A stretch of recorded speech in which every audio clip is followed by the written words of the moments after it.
à toute l'équipe dirigeante et au corps enseignant de Vision for Excellent International University, VEIU, bonjour. Il est pour moi et pour ma famille un honneur d'être devant vous pour vous présenter le fruit de notre travail. Nous tenons d'emblée à remercier l'Éternel Dieu Tout-Puissant qui, par sa volonté et sa grâce, nous assoyons vivants et parmi ceux qui ont l'occasion de prendre la parole devant ses élus et devant ses hôtes. Que chacun de vous trouve ici l'expression de notre gratitude, amour et respect. Il est de coutume qu'après chaque étude approfondie, chaque étudiant puisse choisir un sujet qui fera objet d'un travail scientifique qui sera défendu et soutenu publiquement.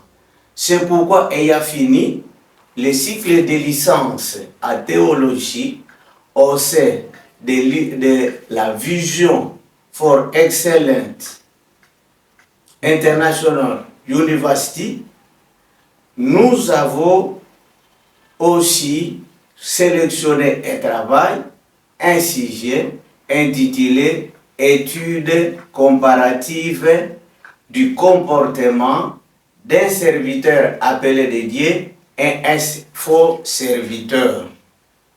Quelle a été notre motivation à sélectionner ce sujet? Les études faites dans la Bible, selon Ézéchiel 33, verset 7. L'Église locale a un rôle important à jouer dans une société afin de permettre aux humains de connaître Dieu et ses exigences, sans lesquelles le mal va persister dans la société, sans lesquelles la société sera elle-même victime, sans lesquelles la société va vivre dans les déshonneurs. La société sera exposée à des dangers tels que les conséquences d'un arbre improductif, telles que les conséquences du sel qui n'a plus de la saveur, telles que les conséquences de la désobéissance. Tout compte fait, il conviendrait d'avancer que la qualité du christianisme actuel suscite quand même une inquiétude, à savoir la multiplication des églises par-ci par-là, mais aussi la multiplication du mal. La question qu'on se pose est de savoir ce qui bloque l'église locale à jouer son rôle afin d'impacter positivement la société actuelle. D'une manière hâtive, nous avions pensé que le problème de l'église locale dépend de ses dirigeants, de ses administrateurs, de ses leaders. Or, la question des dirigeants aujourd'hui aussi suscite des problèmes au sens que ils se réclament des honneurs, des titres, des faveurs, des intérêts. Dans le monde politique, c'est possible que les leaders ou les dirigeants puissent se donner ce luxe-là de réclamer des honneurs, des titres, ainsi de suite. Mais dans le monde du christianisme, non. Parce que seul le Dieu Tout-Puissant a le droit aux honneurs, aux titres, aux adorations, aux faveurs, ainsi de suite. C'est cette situation qui nous a poussé à penser qu'il existe alors de vrais serviteurs et de faux serviteurs. Pour avoir une affirmation ou une confirmation, nous avons eu l'obligation d'étudier le comportement d'un serviteur de Dieu ou le comportement des leaders chrétiens. C'est pour ça que, pour y arriver, notre travail a été réparti à 7 points. Hormis l'introduction, nous avons au premier point fait une étude conceptuelle. Dans ce point, on a donné les termes qui facilitent la compréhension de notre travail. Au point 2, nous avions traiter la question qui concerne comment connaître un vrai et un faux serviteur. À ce titre, nous avions examiné les exigences pour être un serviteur de Dieu. Nous avions étudié les attitudes d'un serviteur de Dieu.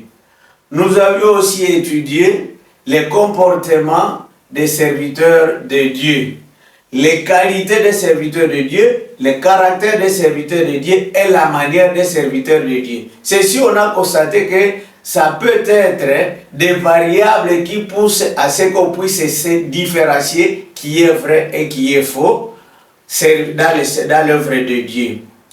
Au point 3, nous avions parlé de comment le comportement peut pousser un serviteur à devenir un leader. Il est question seulement de voir quelles sont les exigences pour être leader. Et cela, ça va nous permettre de voir quel est ce serviteur qui est responsable, qui est leader et qui ne l'est pas. Mais aussi, dans ce point, nous avions traité les dangers qui guettent les serviteurs. Donc, s'il faut ceci ou cela, il ne faut pas. Au point 4, nous avions parlé de la motivation. On a constaté que la motivation peut être aussi un élément qui pousse à séparer ou à distinguer que celui-ci est vrai ou faux. Donc, la motivation de quelqu'un de servir Dieu. Ici, on a trouvé qu'il y a des motivations valables et des motivations qui ne sont pas valables. Au point suivant, c'est qu'on a fait, on a traité l'impact du service d'un faux serviteur. C'est que normalement l'Église doit faire, il faut que ça puisse être des points positifs pour l'avancement, pour l'amélioration et pour que la société soit favorable aux yeux de l'Éternel. Mais un service d'un faux serviteur ne pousse pas les gens à être favorables aux yeux de l'Éternel. Donc ça peut être aussi un élément qui pousse à ce qu'on puisse distinguer le deux. Au 6e point, nous avions fait l'étude du milieu. Comme notre sujet, notre travail, c'était dans la zone de Butembo, on a vu le comportement des serviteurs dans la zone de Butembo. On a présenté la zone de Butembo, mais aussi dans ce même point, on a traité les méthodes et les techniques qu'on a utilisées pour récolter les données. Au 7e point, qui est le dernier point, c'était la conclusion. Alors, dans notre conclusion, on s'était dit que les méthodes que nous avions utilisées, notamment les méthodes d'entretien, les méthodes d'observation, les méthodes d'études documentaires et les techniques d'interview, ainsi que les techniques de discussion, nous ont permis de récolter des données par-ci, par-là, sur les serviteurs de Dieu dans la zone de Butembo.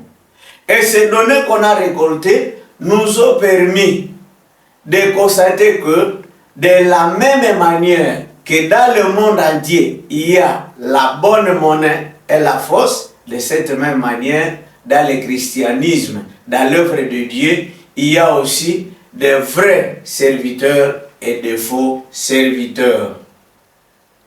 Nous pensons que notre étude n'a pas été exhaustive. Nous appelons à ce que d'autres étudiants puissent venir traiter des questions similaires afin que le monde sache qu'il existe réellement de vrais et de faux serviteurs de Dieu.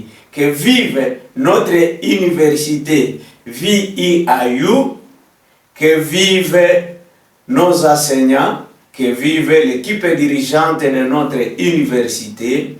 Je vous remercie.